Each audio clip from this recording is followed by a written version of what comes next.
Hi, everyone, and welcome to the newest episode of The Jay Davis Show. I'm super excited to have Kenneth Berger with us today. Hi, Kenneth. How you doing? Hello. I'm great. Glad to be here. Well, why don't you kind of tell people you're an executive coach, former Slack, bunch of other amazing accomplishments. Why don't you give people a background and kind of a bio on how you got to where you are? Sure. Yeah, so I came out of the tech world, worked at Slack, was a startup founder, worked at Adobe for many years. But these days, I kind of work with that same community, but in a really different capacity, right? Because, I had this moment where I thought, okay, I'm a pretty good product leader, but who are the people that are working on making, the startup life sustainable, right? Because I was seeing all these people, myself included, burning out, being stressed. And so that's kind of what motivated me moving over into coaching. So now I work with that community, but instead of talking about, what's the next feature we're going to build, we talk about what are your hopes? What are your dreams? What are your fears? And what are the things really keeping you from creating the life you want? It's amazing. And you've been doing this for 7 years? Did I read that right? 7, 8 years? Not stopping anytime soon. Love it. What was it like at Slack? Can you kind of walk? Was it Slack or was it somewhere else where you kind of had this epiphany that you need to focus on this? I'd say it was both at Slack and at my own startup, which is called YesGraph. And so I think part of the sort of dichotomy I saw in both of those places was I got to see all the best parts of the startup roller coaster, right? That I founded my own company, we raised money, we had employees, an office, we had customers. And at Slack, I got to see the sort of rocket ship, part of the equation, right? Going from, being very early, just launched product to, massive hyper growth and all this press and fame and sort of, plaudits from users. And at the same time, those were some of the most stressful years of my entire career, right? And had so much conflict with my co-founder, had conflict with the CEO of Slack, this sort of, famous tech personality. And I think that conundrum was sort of what got me thinking about that yeah, we all love, what's possible being an entrepreneur and being in a growing company, but how do we work through the sort of interpersonal conflict or stress? And it got me kind of interested in solving that problem first for myself, and then realizing, just how passionate I was about helping other people. Yeah, it's amazing. I love that. I wrote down even, roller coaster and rocket ship. I've been a part of both, and it's interesting that both have their own unique challenges. Like you have those businesses that it is just like, for whatever reason, you kind of hit it right out the gate, which I think Slack is maybe one of the best examples ever. That it just, and maybe it didn't always feel that, but from the outside, it very much seemed like it was just this rocket ship. And then I've also been part of startups where it's that growth, but it's kind of that up and down growth that sometimes you feel like you're on top of the world and sometimes you feel like you're not going to make it to tomorrow. So it can be an interesting challenge. What have you learned about coaching people through those startup challenges? Well, I could talk here about coaching, of course, but I think to me, one of the lessons that's been sort of, most universally resonant among my clients is just working on how to ask for what you want. Because I think people tend to have challenges with that regardless of sort of what their personality or experiences are, right? And so, for me, like I was what I think of as like a super strong asker, right? I've never been afraid of, speaking up for what I want and making noise. And the challenge with that, with myself, as with, most people like that, is that it creates stress on relationships, right? It's like people don't always like having this aggressive asking sort of energy in their face, right? And it sort of speaks to this balance that we all need to have. We want to create, the sort of the outcomes we want in our life. Yes, we need to be able to stand proudly for what we want, what we care about, and we need to get good at building relationships, because you're not going to get any of the things that you want, that you're asking for, unless you've actually built these respectful, trusting relationships with other people. And so for me, I'm always looking with that with clients, right? If they're having trouble getting what they want, if they're feeling stuck, like, what can I do? I feel like there's nothing that's possible for me here. I look for sort of what's the sort of thing holding them back in asking? And I think often it's one of those two things. Either they're not standing proudly for what they want, or they're not really building relationships, right? Maybe they're being disrespectful or sort of not asking in a skillful way. It's amazing how I think every group struggles with that. It's always the challenge. Even our executive team at Pillow Cube recently, we were on a retreat, and kind of everyone at the same time was like, we kind of need like a family therapist. Because I think that that's something that, especially for me, as we've grown the business and you get to a certain number of people, you just kind of hit a point where it just, especially with this startup journey, it has just hit me over and over again how much it's about people, and how easy it is for us to think like, oh, business is just like, making widgets or, making software, whatever we make. And we can kind of trick ourselves into thinking it's this very detached machine. And it's like, no, it's a machine run by people. Like, it's all about people. It's human beings interacting, working together, trying to accomplish something. So that really resonates with me because I can see that in my team. There's some of us who are really good at asking for what we want. And there's some of us who are kind of quiet. And then all of a sudden it's like kind of bubbles up and kind of explodes sometimes. And so it can be really difficult. And it's interesting because I find, it's the grass is always greener, right? Like, I see these people who seem so confident, people so many people admire, like, oh yeah, this person seems invincible, right? And they end up feeling really lonely and distant because part of feeling invincible means, yeah, sometimes you're kind of pushing people away, right? And you don't have that natural ability to build a close, trusting relationship, right?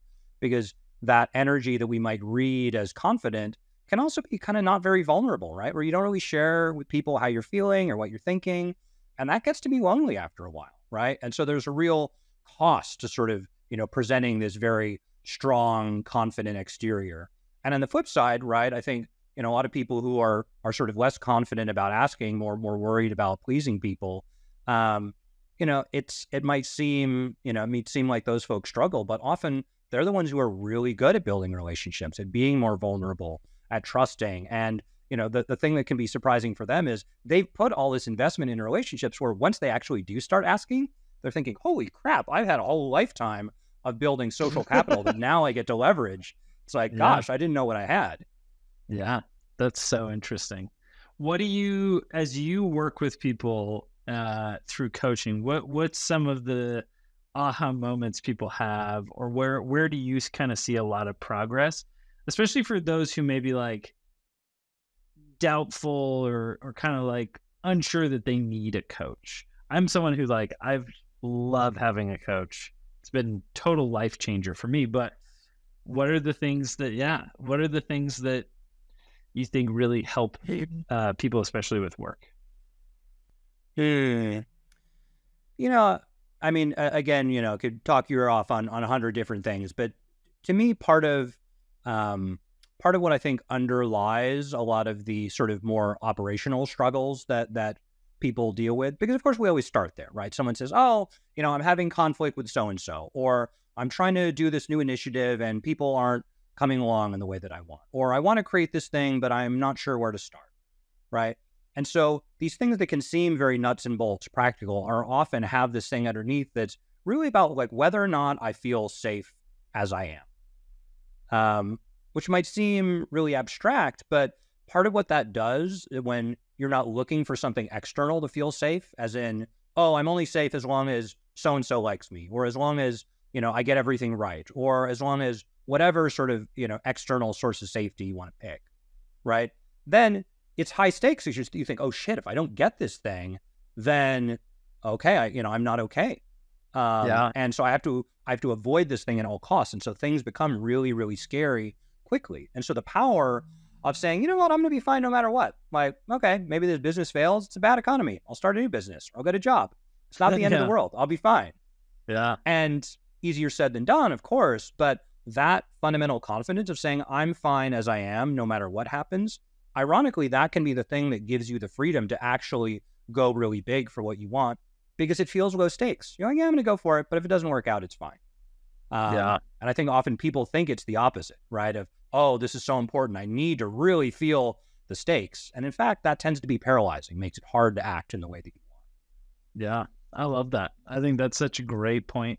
I think it's hard for people to develop that naturally. I think that's a lot of times where we've had these aha moments of like, oh, we kind of need a family therapist because it's, or an executive team therapist, because it's easy to kind of just be like, oh no, we're at work.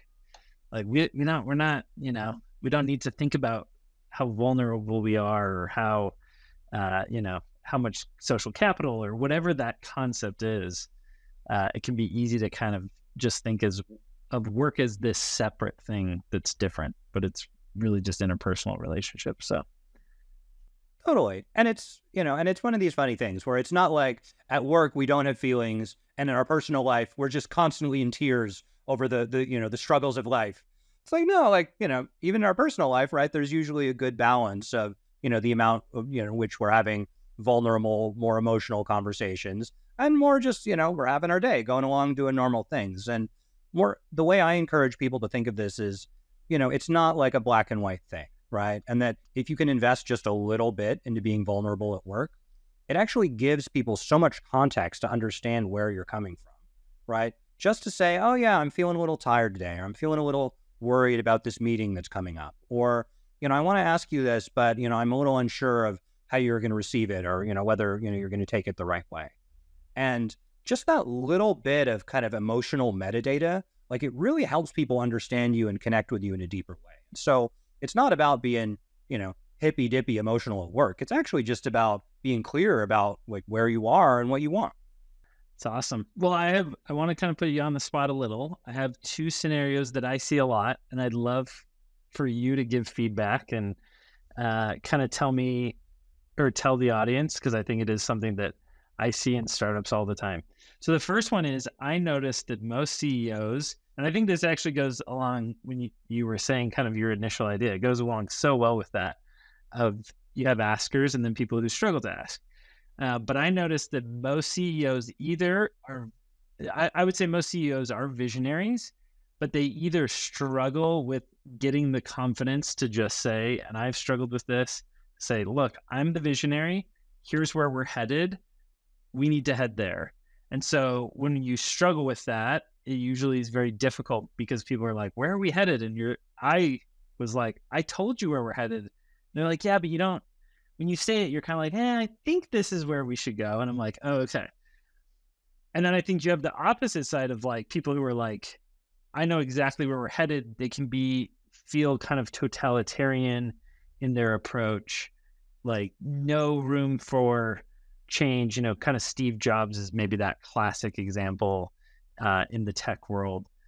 What advice would you give for those people who find themselves kind of one or the other of those examples?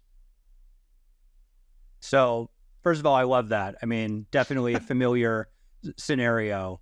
And I think, I think, what I discussed before certainly does apply. But one metaphor that I find can be useful in these situations is talking about range, right?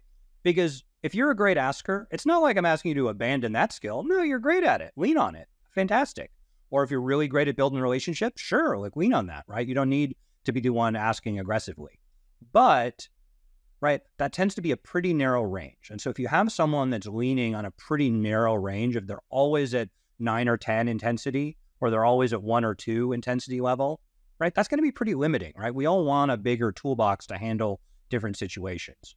And so I think that can be a nice way to think about it, because it doesn't say, throw out your personality, it sucks, let's have a new one. It says, your personality is wonderful, the skills you have are wonderful, and if you want to be more effective for what your goals are, let's try and build a broader range of skills. So let's try out what 7 feels like if you're at 1 or 2. Because for those people, 7 is going to feel crazy. Like, oh my gosh, like I can't believe being that direct and that clear and maybe even loud in the way I say it. That can be a really great stretch to get them into having that felt experience that you can be at 7 intensity and people don't freak out. It's actually okay. And so in that way, you can kind of prove to yourself empirically, yeah, I can do this. And like, they don't immediately hate me. It really is actually effective and works.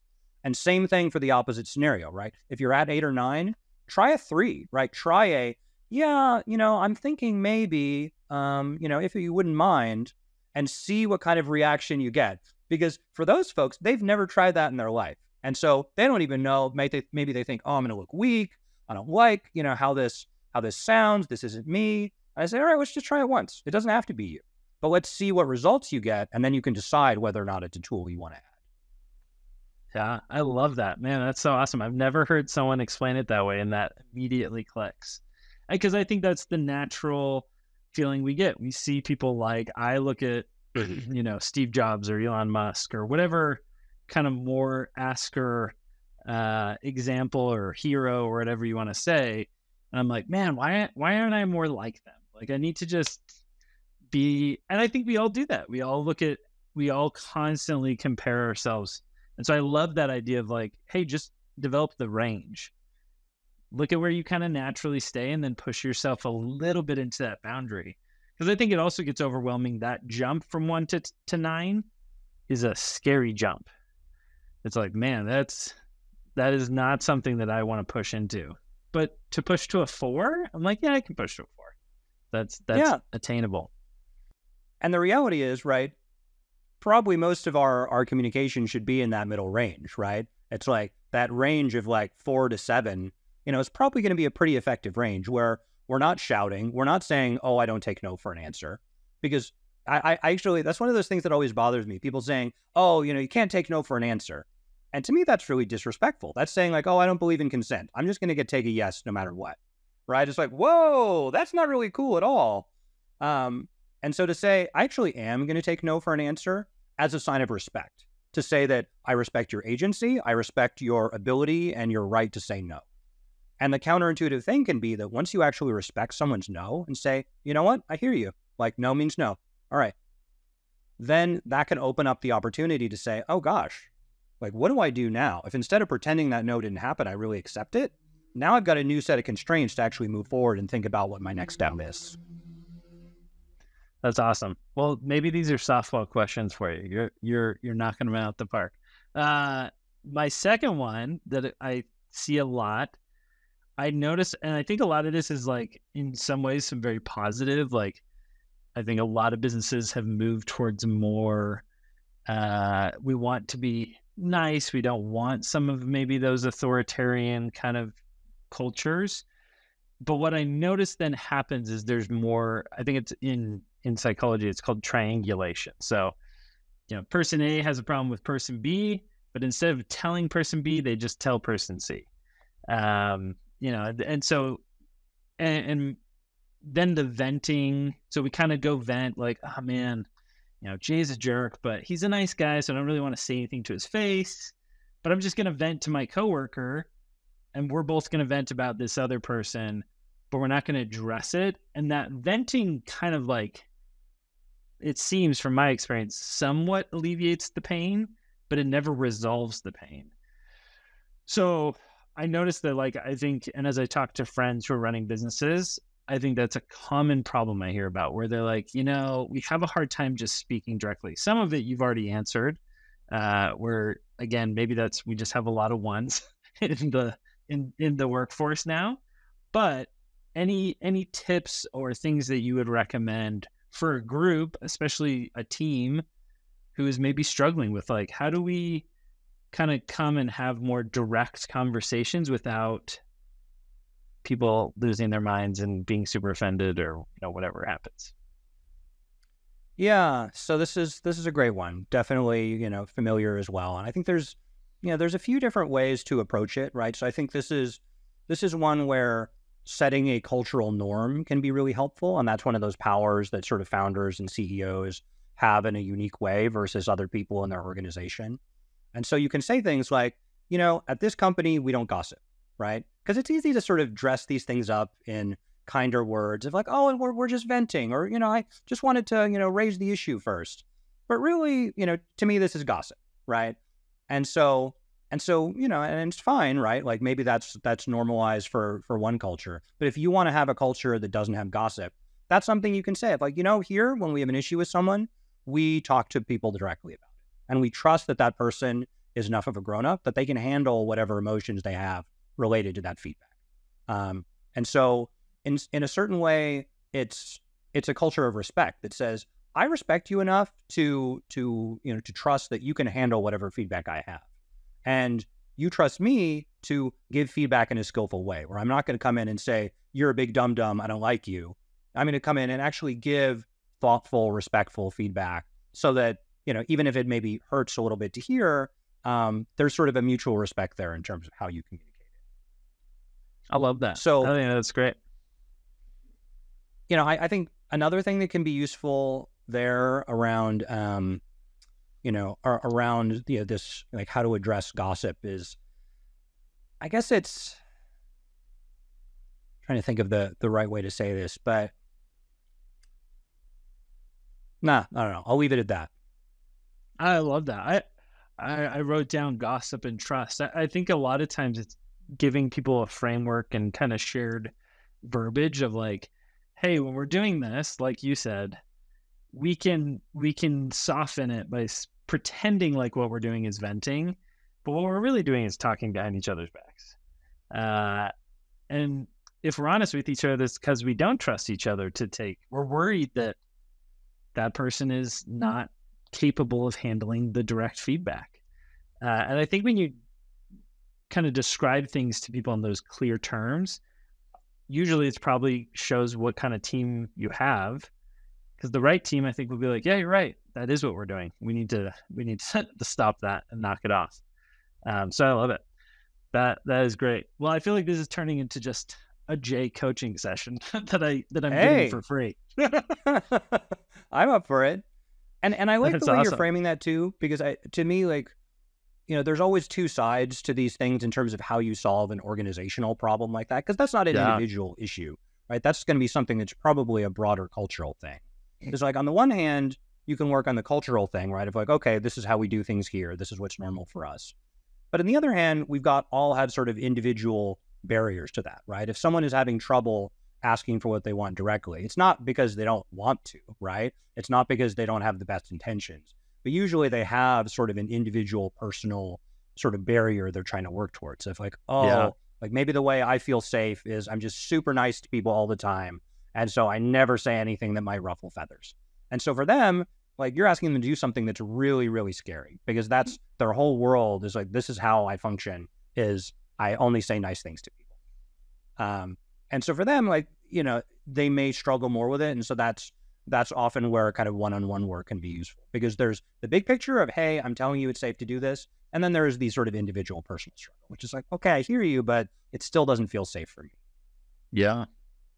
I love that. No, it again goes back to me. I mean, this is again just this, it's very cliche, but you just go back to every single one of us has things that from our childhood, from how we were raised, our personality, and they bleed into work so much. And I think that's why, the executive team, when we were talking and saying like, we kind of need a therapist. And it's like, we do, because it is just solving these personal issues. That's definitely something I think for a lot of people, exactly like you said, some people it's like, I survive by just being nice to everyone all the time. And but then all of a sudden you get in a role where it's like, that becomes really hard. Like sometimes you have to be very direct. And otherwise it just never becomes clear to everyone, and everyone's frustrated, and it can be very difficult. So, well, so if someone's like listening to this and they're like, okay, I should get some coaching. We've convinced them that they should get a coach. They really should. I don't think anything has had a bigger impact on my career than getting a coach. What should they do first? What would your recommendations be? I mean, maybe I'm a broken record here, but I do think getting clear on what you want, is a good place to start, because I think that's part of what makes coaching, a little different than therapy, for example, right? Is that it's really focused on a goal. And so I think sometimes when I get people that come to me and say, hey, Kenneth, there's nothing, I'm really that particularly interested in. I just want to level up, just up my game. And I'm like, well, why? I mean, your game seems great, like, let's be happy with your game if your game's working for you. And so, often in those scenarios, there is something under the covers, right? Where maybe they don't feel satisfied, right? Or maybe they do have a sense that what they're doing isn't enough, right? And so we can get into that, but having that identified, like something that you can that actually is meaningful to you, that you're willing to invest time and energy in, that can sort of kickstart the whole process, because then you've got a motivation to show up, to spend whatever money you're going to spend, to spend the time doing the practice. And so if you don't have that, then sometimes people just don't show up because they say, I got a job, I got work to do. Why do I want to work on myself? And so knowing upfront, this is what I'm working on, this is an outcome that would be really meaningful to me, I think that tends to create that sort of positive feedback loop where they can keep making progress and keep making progress and see that progress towards like what they want to become. Well, I think that's such a great point. The coaching is so powerful because all the most, I would say, like if you compare it to athletics, they all have coaches that push them, and the most successful athletes have someone who is helping them to see, hey, here's what you're shooting for. You want to be, in the NBA, or you want to be the best player on your team, or you want to, become an all-star, whatever it is. And then they're helping them see whether they're on track or not on track and what they need to do. And I think that's very similar. I think my coach has really helped me to see, hey, you want to become a better leader and a better entrepreneur. Here are the things that you think you need to develop. Let me help you actually develop those skills rather than just kind of writing them down every January and kind of crossing your fingers, hoping something changes. So I think it's so helpful. I think that's a great example, actually, of the, professional, athletes, because I think that's a scenario where a lot of them really do have the same goal, right? They say, I want to be the best, right? I want to be, the best example of whatever my corner of the athletic world is. And I think, to me, one thing that is a little bit different with executive or business coaching is that often the people I'm coaching, they've already reached a high level, right? Like they become a CEO or a founder or a VP. And so often they've spent, the first half of their career just going up that ladder, like doing what the industry says is the next most prestigious thing to do next in their role. And I think part of what's interesting when you get to that point is that often you do have to start sort of thinking more in more nuance about, what do I want if I don't just want to be the next level up of whatever I am, right? Like, and that's where we get to goals like, well, I just want to be a better leader, not because, it makes me look hotter on LinkedIn, but because it's just meaningful to me. Like it's something that I care about and I want to see that output in my life. But that's really different than just saying, well, I want to be better at football, or I just want to be a VP instead of a director. No, I think that's such a great point that I think I definitely noticed this amongst founders, that a lot of people hit those higher levels and then all of a sudden they're kind of like, oh, I kind of thought the higher level was the goal. And then once they achieve that higher level, they're like, maybe that wasn't a good goal. Maybe I need a goal more tied to helping others, giving back, my passions, what I'm excited about. I talk a lot about this book, but have you read the book by Will Smith and I think Mark Maron? No, I haven't. But it sounds like I should check it out. It's really great, but it kind of goes into that Will Smith really felt like he reached the peak of everything he'd set out in life to do, and then got there and was miserable. And so he kind of all of a sudden started to go through that process of like, what actually was my goal, and should that have been my goal? And then if it wasn't a good goal, or I should have been doing something else, what is my goal now?